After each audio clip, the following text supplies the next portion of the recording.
प्रिय छात्रों, मैं doctor Gajendra Gupta government college BBT Chimanpura से बोल रहा हूँ। और अब तक आप मुझे पहचान गए होंगे। मैं वहाँ एसोसिएट प्रोफेसर हूँ फिज़िक्स के अंदर।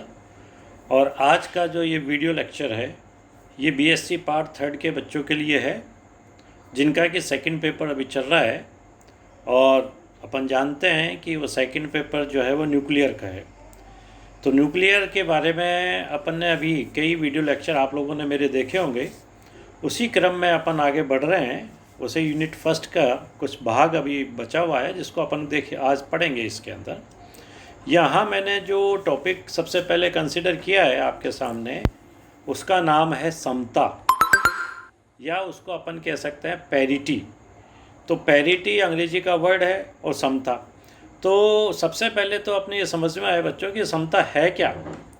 एक्चुअली के अंदर आप ये जानते हो कि परमाणु में एक इलेक्ट्रॉन किसी स्थायी अवस्था का वर्णन क्वांटम यांत्रिकी में तरंग फलन की सहायता से किया जा सकता है।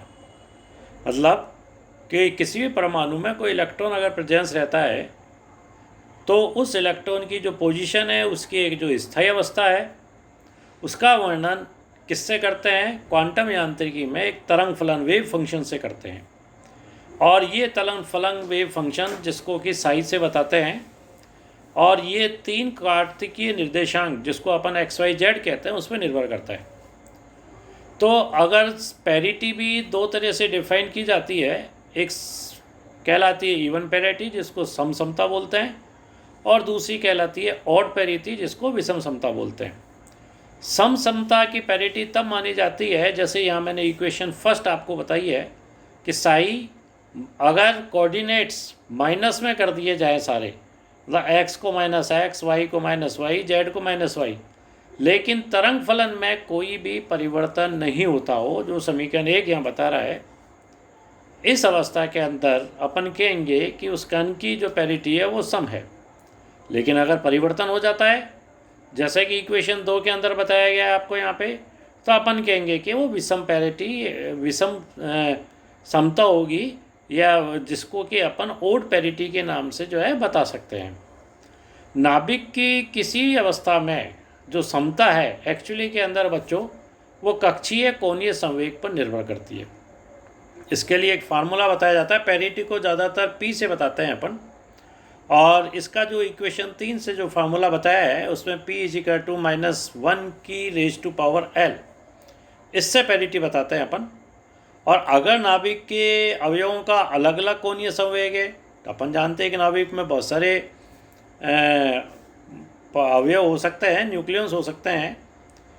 और उस केस के अंदर अगर अपन माने कि LA, LB, LC इस तरह से उनके कोणीय संवेग को बता रहा है, तो जो कुल अगर पैरिटी निकालनी पड़े अपने को, तो कुल पैरिटी को अपन समीकरण 4 से अपन इस तरह से डिफाइन कर सकते हैं कि P = PA, PB, PC, और अगर वैल्यूज़ रख दे समीकरण 3 से यहाँ पे इनकी, तो अपने को समीकरण 4 आ जाती है, जिसके अंदर LA + LB + LC जो है वो सम हो जाता है ऊपर।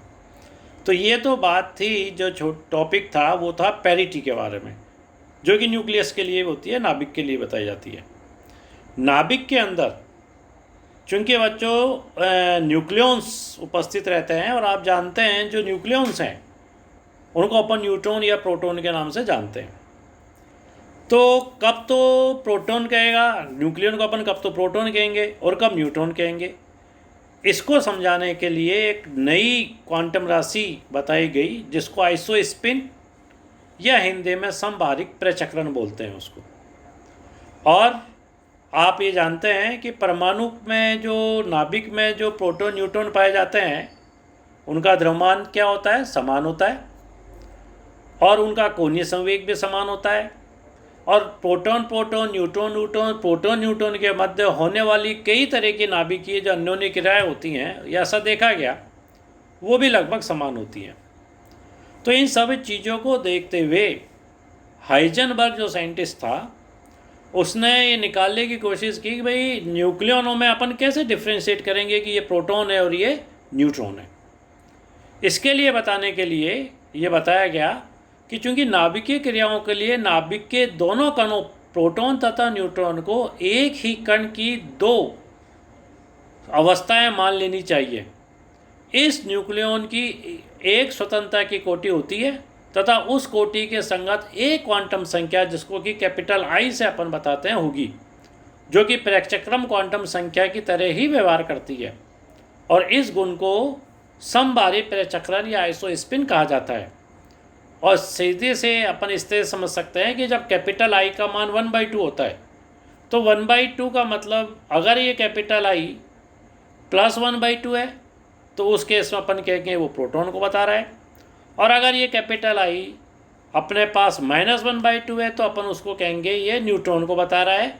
और इसलिए इसको अपन I3 के द्वारा बताते हैं आइसोस्पिन को, कि I3 = +1/2 प्रोटॉन और I3 = -1/2 ये न्यूट्रॉन को बताता है। ये अपन दूसरा टॉपिक मैंने आपको बताया आइसोस्पिन का।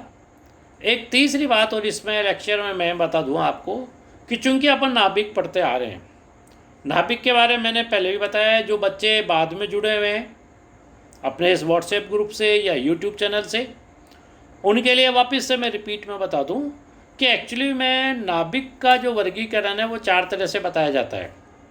ये अपन कहें कि नाभिक को 4 वैरायटियों में बांट के बता सकते हैं, क्लासिफिकेशन कर सकते हैं उसका। कौन कौन से? एक कहलाता है समस्थानिक्स। समस्थानिक वो नाभिक होते हैं, ऐसे 2 नाभिक जिनके परमाणु क्रमांक समान हो लेकिन द्रव्यमान संख्या अलग अलग हो।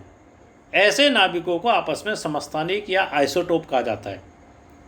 समझने के लिए मैंने यहाँ एग्जाम्पल बताया आपको, जैसे ऑक्सीजन 16 और कार्बन 12। ऑक्सीजन 16 में परमाणु क्रमांक 8 लेकिन द्रव्यमान संख्या 16 है। इसी तरह कार्बन के अंदर 6 और 12 अपन बता सकते हैं। जैसे तो ऑक्सीजन जो 16 है इसके साथ अपन ऑक्सीजन 17 वाला कंपेयर करेंगे, कार्बन जो 12 है इसके साथ अपन कार्बन 13 वाला कंपेयर करेंगे। तो ऑक्सीजन 16 और ऑक्सीजन 17 के जो नाभिक हैं ये समस्थानिक हैं आपस में। इसी तरह कार्बन 12 और कार्बन 13 का जो नाभिक है वो आपस में समस्थानिक है। दूसरे तरह के जो नाभिक होते हैं वो कहलाते हैं समभारिक, आइसोबार। आइसोबार कौन से नाभिक? ऐसे नाभिक जिनकी द्रव्यमान संख्या तो होती है समान, लेकिन या तो प्रोटॉन अलग होंगे या न्यूट्रॉन अलग होंगे। एग्जाम्पल के रूप में 2 एग्जाम्पल मैंने बताए हैं, कार्बन 14 और न्यूट्रॉन 14। कार्बन 14 में 6C14 और उसमें N7N14 ये 2 बताए हैं। नाइट्रोजन का N जो है तो नाइट्रोजन, तो ये जो अपने पास देखें यहाँ पे कि द्रव्यमान संख्या तो इनकी समान है 14, लेकिन परमाणु क्रमांक इनके अलग अलग है। एक का 6 एक का 7 है। ये समभारिक कहलाते हैं।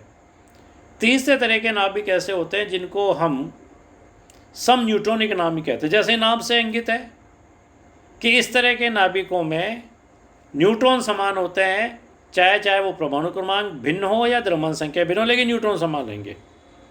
और उदाहरण के रूप में वही C13 और N14 के रूप में अपन इनको डिफाइन कर सकते हैं।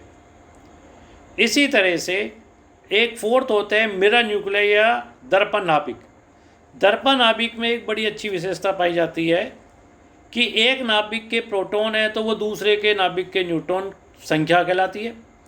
पहले वाले नाभिक में जो न्यूट्रॉनों की संख्या है, दूसरे वाले नाभिक के अंदर वो प्रोटॉनों की संख्या हो जाती है, तो एक दूसरे के मिरर हो गए। जैसे 4Be7 और 3Li7 लिथियम का, ये आपस में मिरर नाभिक है। तो इस तरह से बच्चों मैंने यहाँ 3 टॉपिक्स कंसिडर किए, और मेरे वीडियो लेक्चर और मेरे जो व्हाट्सएप ग्रुप में जो नोट्स डाले हुए हैं, अगर आप उनको देखोगे पढ़ोगे तो ये चैप्टर आपके समझ में आ जाएगा। अगले टाइम पे मैं आपको एक दूसरा बढ़िया लेक्चर जो है ना इसके अंदर आपको बताने की कोशिश करूँगा।